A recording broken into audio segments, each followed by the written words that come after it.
So till now we have discussed an examples of antacids, that is aluminum containing antacids.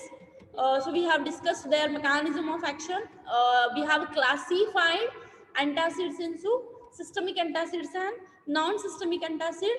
The example of systemic antacid is sodium bicarbonate, which is completely soluble in water. So it is used in the treatment of systemic acidosis. But the disadvantage for the sodium bicarbonate is, if we are going to use it for prolonged period of time, as it is soluble in water, it will result into systemic alkalosis because it is directly relating to our system of our body. Then we have moved towards non-systemic antacids. Then in case of non-systemic antacid, we have seen the examples of aluminum containing antacids, magnesium containing antacids. So in yesterday's class, we have discussed that aluminum containing antacids. The discussion point of today's lecture is magnesium containing antacids. That means the example of magnesium containing antacid is milk of magnesia. Now this is a compound, that is magnesium hydroxide, which is known as milk of magnesia. It is also known as a cream of magnesia. See the synonyms or the different names for the milk of magnesia or magnesium hydroxide. It is also known as milk of magnesia, magnesium hydroxide, or cream of magnesia. So it is bulky white powder which is totally insoluble in water and alcohol. It is not soluble in water, but it is soluble in the acids like dilute hydrochloric acid. Now, what is the mechanism of action? How it is going to act as an antacid? It will neutralize the gastric acid by giving away magnesium cations and hydroxide ions. So it is going to be act as an antacid by directly reacting with the gastric acid, that is hydrochloric acid, which is secreted in our body by giving away magnesium cations and hydroxide ions. So this magnesium hydroxide plus magnesium, it will dissociate into Mg plus hydroxyl ions. So they will react with the hydrochloric acid which is there in our body in order to form hydronium ions, and those hydronium ions later on are neutralized to release water molecule. So in this mechanism of action, they will react or they will act as an antacid in our body as a non-systemic antacid. So they are given in combination with the aluminum hydroxide as well as calcium containing antacids. So generally they are giving in combination with the aluminum containing antacids as well as calcium containing antacids. Now what is the mechanism of analysis? How it is analyzed in the laboratory as an antacid? So 5 gram of sample taken after thorough shaking with in the 25 ml of 1 normal sulfuric acid is added, and the excess of acid is back titrated with 1 normal sodium hydroxide. See here, first of all there is reaction between the magnesium hydroxide and sulfuric acid. So how much amount of magnesium hydroxide will react with the sulfuric acid? Then the remaining amount of magnesium hydroxide is the remaining amount of sulfuric acid which will be unreacted after the reaction with the magnesium hydroxide. This unreacted sulfuric acid later on titrated with sodium hydroxide by using an methyl red as an indicator. So it is used as an antacid as well as laxative. So the dose for the antacid preparation, it is used as an antacid up to 300 to 600 milligram as an laxative. Now, what are the ideal characteristics of antacids? Up till now we have seen classification of antacid, that is systemic antacid and non-systemic antacid. In case of systemic antacid, soluble antacid we can call it as. Non-systemic antacid, insoluble antacids. We have seen several compounds in the non-systemic antacids. Those are aluminum containing antacids, magnesium containing antacid, calcium containing antacid. But what are the simple ideal characteristics of those antacid? Which compound we can call it as an ideal antacid or the preferred antacid for the treatment of hyperacidity? It should not be absorbable or create systemic alkalosis. As we all know, the sodium bicarbonate, which is used as an systemic antacid, It has a disadvantage that if we are going to use it for prolonged period of time or for in higher doses, it will result into the systemic alkalosis. So there should not be, it should not give the property that is systemic alkalosis. It should not liberate carbon dioxide and cause rebound hyperacidity. It should not be liberate. It should not liberate the carbon dioxide after reaction with the hydrochloric acid and also rebound again regain the property of hyperacidity. This will not happen. It should not interfere with the absorption of the food. As we all know, we are treating the hyperacidity condition of the stomach, but it should not interfere the absorption of the food, because absorption of food will result into generation of energy or the formation of energy. This procedure will not be happen, will not be disturbed, will not be interfered by the use of antacid. So these are some of the ideal properties. Then next, it should not be laxative or cause constipation. It should not cause the diarrhea situation, or it should not cause the constipation or the problem for the passing of stool or the waste material through the anal canal. So it should not cause these type of problems by the antacids. It should be quick acting. It should give quick relief, like we all know within 6 seconds the advertisers are going to show us that within a 6 seconds they are going to give the mechanism of action as an antacid. So it should be quick acting and exerts its effort over a longer period of time. It should be buffer in the pH range 4 to 6. It should be buffer to neutralize the acidic pH of the stomach will be between the pH range 4 to 6. It should probably inhibit the enzyme which is responsible for the synthesis and release of hydrochloric acid through our stomach. So it should probably inhibit the enzyme pepsin. So and last but not the least, very important property is it should be inexpensive. So these are some of the properties or ideal conditions, ideal properties as an antacid. It should not be absorbable, or it should not cause systemic alkalosis. It should not rebound hyperacidity situation of the stomach. It will not interfere with the absorption of the food. It should not be laxative, or it should not be constipative. It should be quick acting and exerts its effect over a longer period of time. And it should be giving the pH range or increase the pH range from 4 to 6.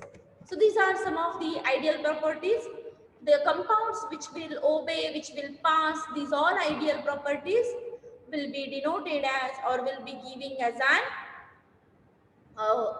antacid for the treatment of hyperacidity or the peptic ulcer. Now, what will be the situation? Which persons, which patients will not be preferred, who cannot take these antacid preparation?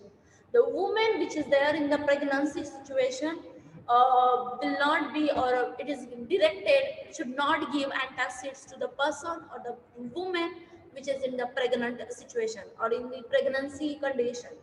And sodium bicarbonate is also not given to the patient who is already suffering from the blood pressure as well as congestive heart failure.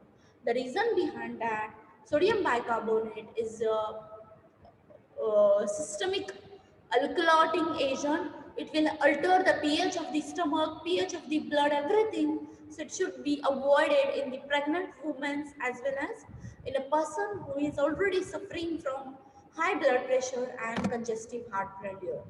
Now, in the market, we all know beyond systemic antacid, that is sodium bicarbonate, there are compounds that is non-systemic antacid used in the treatment of hyperacidity, but one and other agents, they have some of the side effects.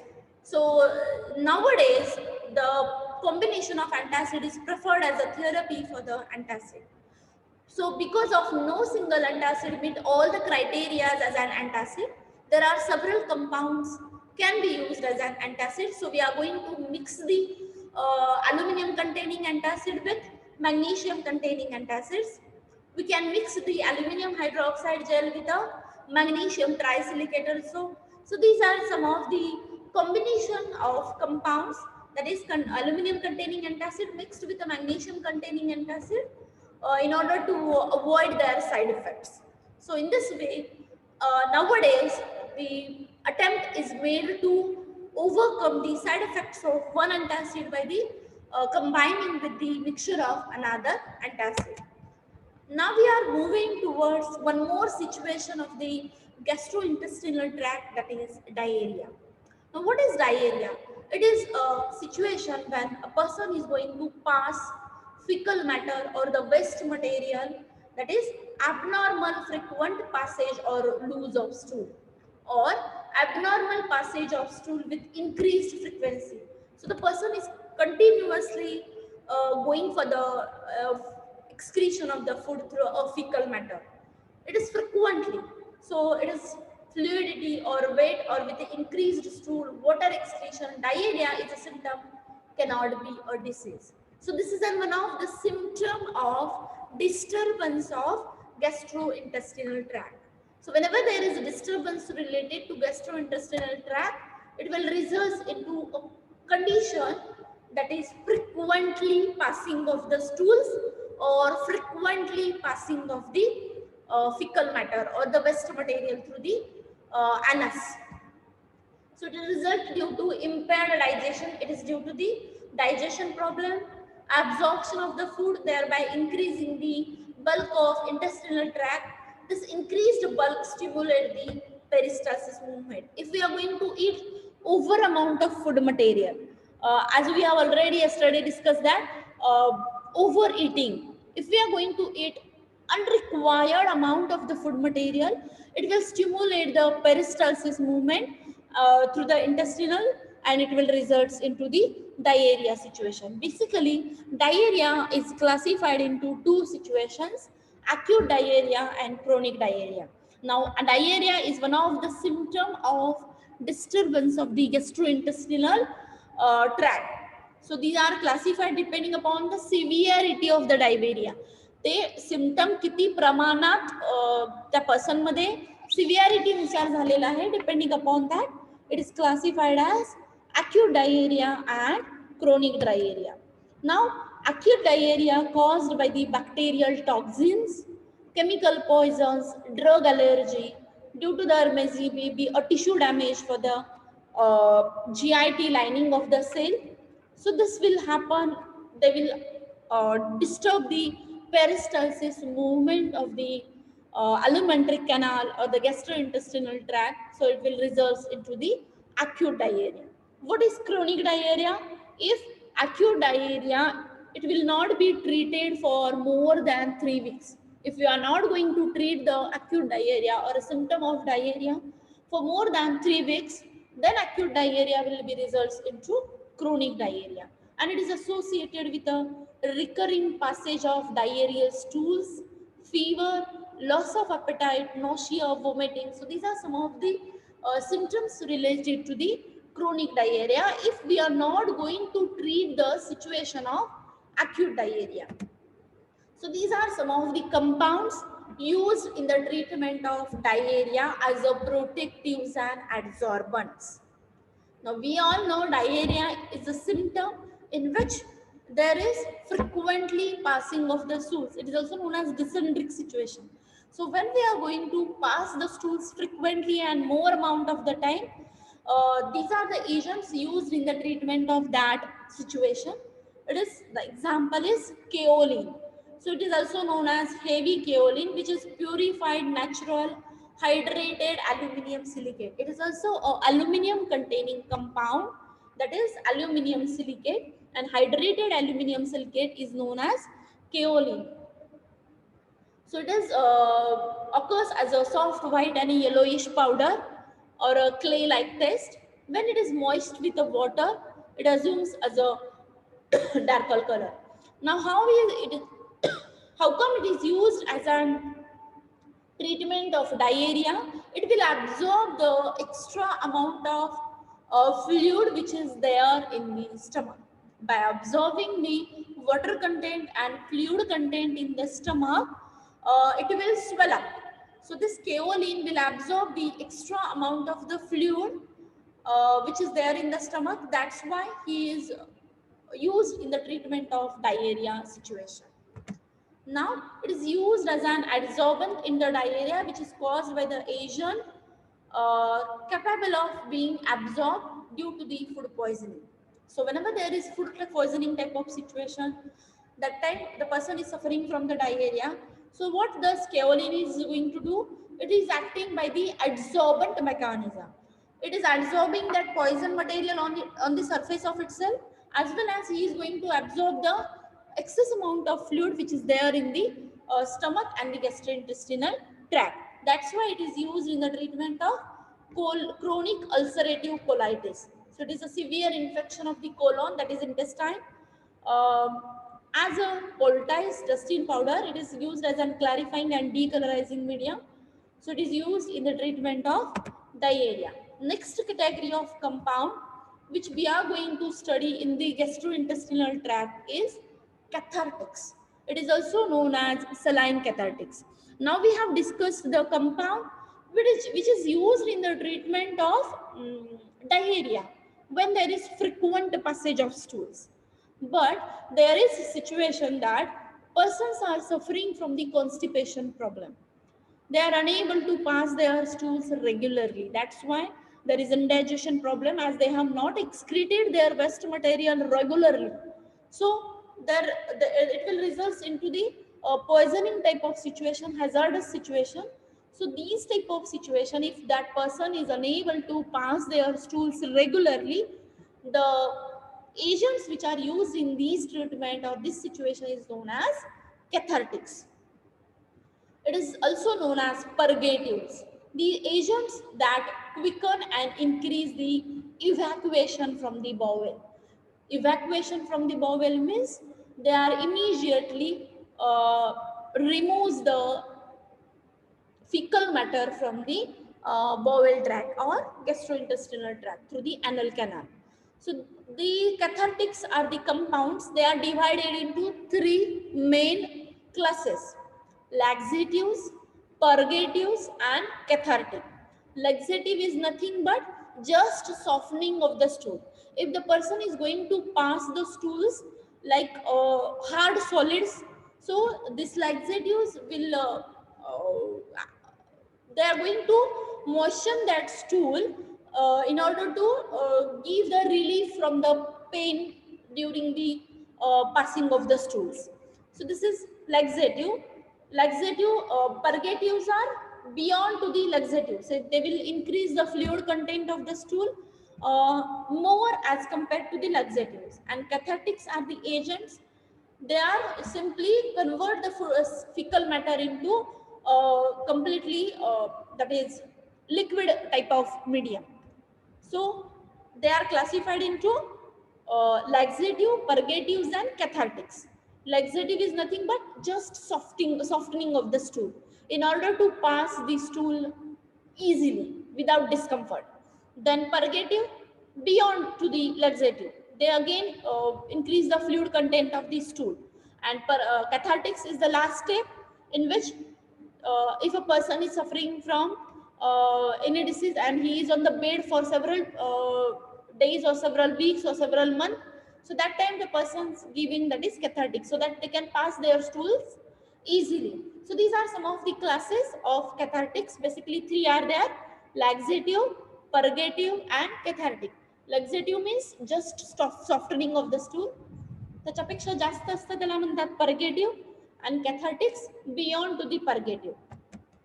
So the classification of the saline cathartics are, they are basically three compounds which are used as an cathartics, that is sodium acid phosphate, magnesium sulfate, and disodium hydrogen phosphate. So three compounds are there which are used as an cathartics, that is sodium acid phosphate, or it is also known as sodium biphosphate, as it is used as an saline cathartic as a buffer in the pharmaceutical preparation. It is also used as a urinary acidifier, and it is also used as a source of phosphorus in our body. So this is used as a sodium acid phosphate, first compound. The IP limit or the assay limit of this sodium acid phosphate, it should not contain 98 to 100 and 0.5% of sodium acid phosphate, which is calculated with reference to the dried substance. It is colorless crystalline powder and used as a saline cathartic. Saline cathartic means easy passing of the stools. If the person is suffering from constipation type of situation. Then the next compound which is used as a cathartic is magnesium sulfate. Now it contains not less than 99 to 100.5. This is a assay limit. That means 1 to 0.5% of presence of impurities or another foreign material is allowed in the magnesium sulfate.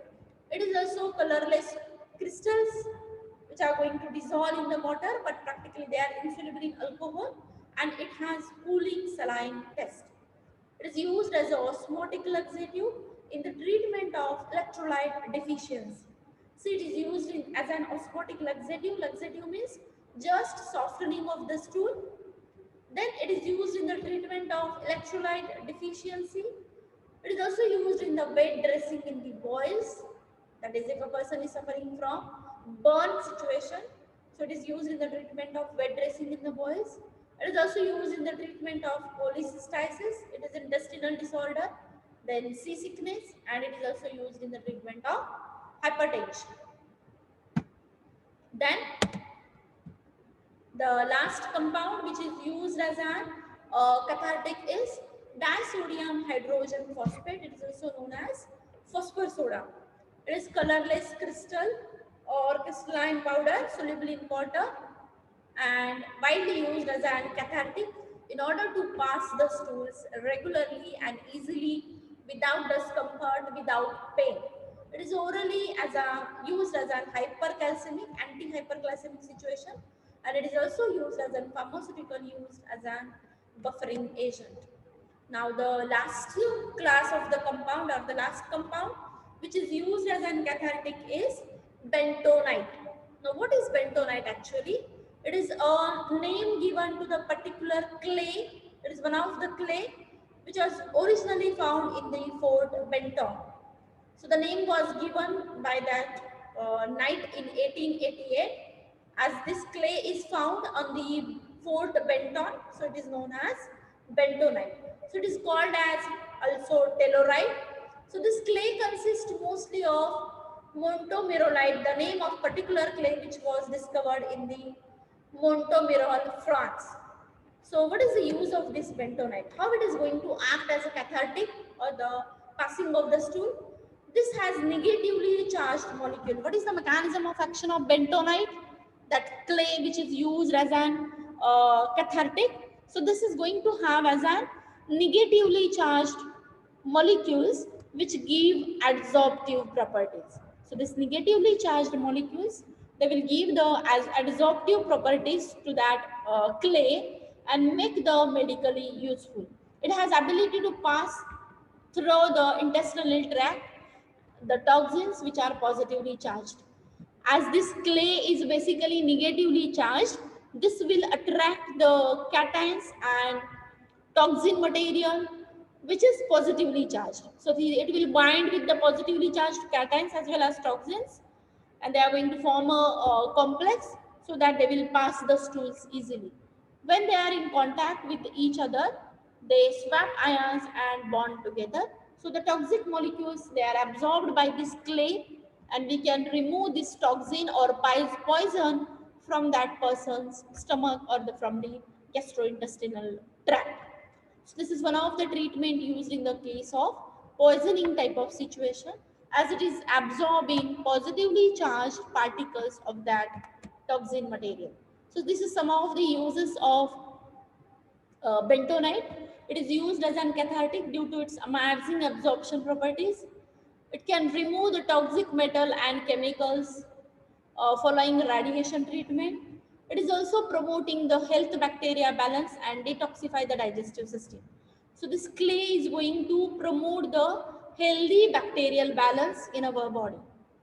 बाकीचे जे काही saline कॅथार्टिक्स आहेत किंवा compounds आहेत की जे वापरले जातात, they will disturb the bacterial or useful bacterial content of our body, but this will not happen, or this will not do anything to the bacterial balance of our body.